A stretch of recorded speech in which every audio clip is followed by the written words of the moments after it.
Do you ever feel like Alice in Wonderland, not really sure what reality is? Let me tell you why you are here. You are here because you know something. What you know you can't explain. There is something wrong with the world. You're not sure what it is, but it's there. Do you want to know what it is? Take the blue pill, and you won't remember any of this. You'll go on thinking that you have control of your money, that banks and financial institutions care about you and your interests. Take the red pill, and you will stay in Wonderland, and I will show you how deep the rabbit hole goes. Remember, all I am offering you is the truth.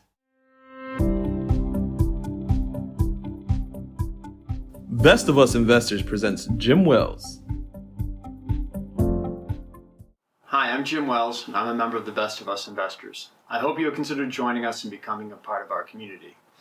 I want to reestablish my role here. I am a high school teacher that does its own research, and I'm also a retail investor.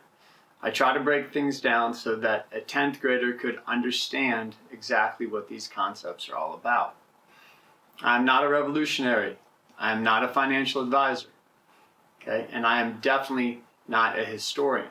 However, Andreas Antonopolis is definitely an historian and is definitely an expert on the area of decentralization.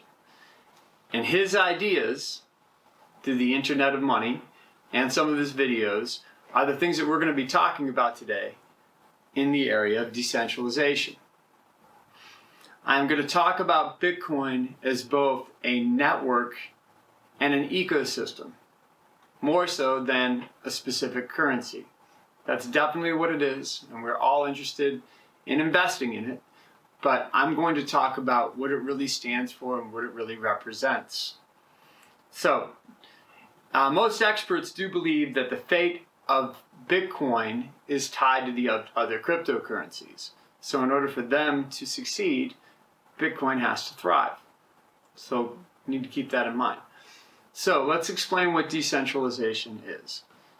Basically, it's having power in many instead of one. So when we talk about all the different institutions, we're going to start with the least decentralized institutions and the ones that have most of the control right now. And that would start with banks and lending institutions. After that, when you talk about Bitcoin, we're getting into things like BlockFi, which is a cryptocurrency lending institution. Yes, it does deal with cryptocurrency, but it's still centralized. And the fact that they take your cryptocurrency, they store it, and you can gain interest on it and that kind of thing. And there's a credit card that I've talked about, and I think it's very worthy, but it's not decentralized. Okay? Investment firms like ARK Invest and GBTC and Cathie Wood, okay, they're still centralized. Okay? You are not owning your Bitcoin. That is an institution that you would be investing in or with to get exposure to Bitcoin, but it's still very centralized. Square, Jack Dorsey, PayPal, Peter Thiel, Visa, okay, again, ways to get exposure to Bitcoin, but it's still very centralized. Cash App, okay, now there's a way to actually buy cryptocurrency very conveniently, specifically Bitcoin, and you can take it off there and store it.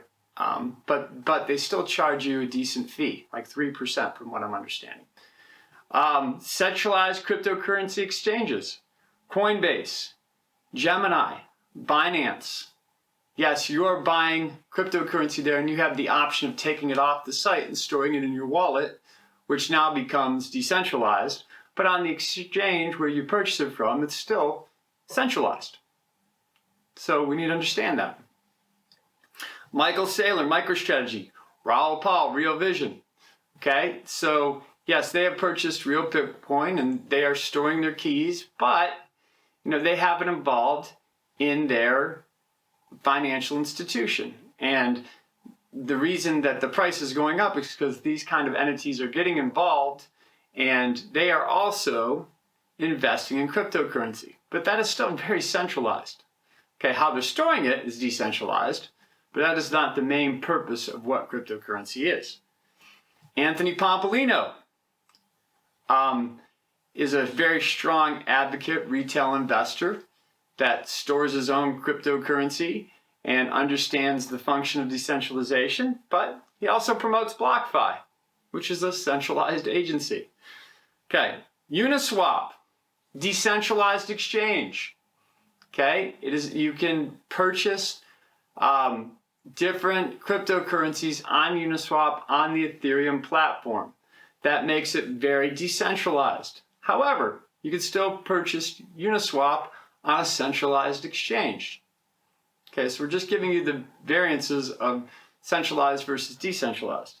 SushiSwap, decentralized exchange that is purchased on a decentralized exchange. So pretty decentralized in terms of what it does. Its market cap is not as high as Uniswap, but it is very decentralized in what it does and what it is trying to do. And that's why it's becoming more popular. And then, deep in the rabbit hole, on the opposite extreme of centralization, where few people tread, you have both the bigwig and the general, Andreas Antonopolis. He is held by no centralized agencies whatsoever. He's all about storing his cryptocurrency, having his own keys, being in charge of his own keys, and he speaks on the topic of decentralization and what Bitcoin really stands for. Okay, hopefully some of you guys picked up the Watership Down reference. I look at Andreas as the Holden Caulfield of cryptocurrency. If you were under 35, you probably weren't able to read The Catcher in the Rye in school. Maybe you read it on your own. It's great literature and it explains Andreas very well. Basically, Holden was very bright and saw all the corruption that was currently going on in the world and didn't want any of the younger generation to be a part of it, including his sister. So the book gives an analogy of children playing innocently in the rye field, but there's a cliff nearby where the children eventually fall off the edge and fall into adulthood. Holden wants to stand on the edge of that cliff and catch every child that comes out and send them back into the rye field, keeping them from participating in the corruption of the adult world. So here's the truth according to Andreas Antonopolis. Truth 1. The value of the dollar is declining.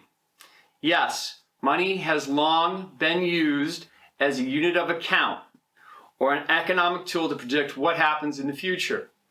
It's been a medium of exchange that we've used to buy goods and services. It had a decent store of value, but economists are predicting it's going to decrease in value in the coming years due to inflation. Okay, what hasn't been advertised, and Andreas describes the U.S. economy and the U.S. dollar as a sinking ship and Bitcoin as a life raft. It is probably the most entertaining video I have ever watched. Check it out. All right, truth number 2. Money has been used as a system of control. According to Andreas Antonopoulos, let's face it, banks have all the power. They know and control everything. Because of Nixon's signing of the Bank Secrecy Act in 1970, banks have financial control when it comes to our transactions. Every dictator in the world has the power to control the money supply of their country. Banks own our money. Not only can banks freeze our accounts without any authorization, they have the legal rights to loan out any money that we deposit. We transfer our paychecks to the bank without ownership. It's called bailment. They have the ability to take our money and loan it out. That's what lending institutions are. That's what banks are. If there was a run on the banks, we may have major issues because they probably wouldn't have enough capital in place to be able to pay out 25% of their holdings. They don't have the holdings. They're being lent out. All right. They have complete immunity. They can create 3.5 million fake bank accounts like Wells Fargo did. Equifax can lose 143 million individual records. And Goldman Sachs and Deutsche Bank, that I've talked about, can be accused and convicted of money laundering, all without penalty.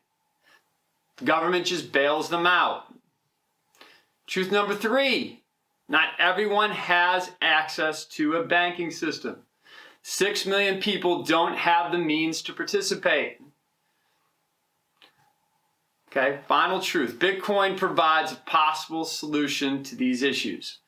Investing and using Bitcoin and other cryptocurrency is a way to protect against this system of control. Sure, we're not Greece, Cyprus, South America, Venezuela, Subterranean Africa yet. But as we reach 30 trillion in debt, 32 trillion in debt, we could be headed in that direction. By investing in Bitcoin, you are investing in the future belief of privacy, freedom from control, and for some people, a chance to survive. Although maybe impractical for everyone at this moment, but by using Bitcoin and other cryptocurrencies for your sole currency and all financial transactions, you are refusing to participate in the real corruption of banks in our society. You are taking complete control away from the banks. You're saying, I am completely autonomous. You don't have to worry about banks. It's an answer to the devaluing dollar. You can participate in a world currency that isn't confined to one economy, one Fed, one conglomerate of banks. Bitcoin is a life raft on a sinking ship. It's Holden Caulfield trying to keep you from entering a corrupt system. So if you choose to listen to Bigwig, the General, Andreas Antonopolis, you might be able to keep your watership from going down. If you're interested in these concepts, I would really encourage you to read this 3-volume set by Andreas Antonopoulos called The Internet of Money. He also has many videos that you can check out on YouTube, but it really gets into the aspect of decentralization and what Bitcoin, Ethereum, and the DeFi, decentralized finance, are all about, and how it can help people. And that is what it's really all about. The peer-to-peer decentralized currency and what it'll do to help out the world moving forward. I would encourage you to join Best of Us Investors, become a part of our community, and you can find me on the cryptocurrency part of the Discord. We will see you soon.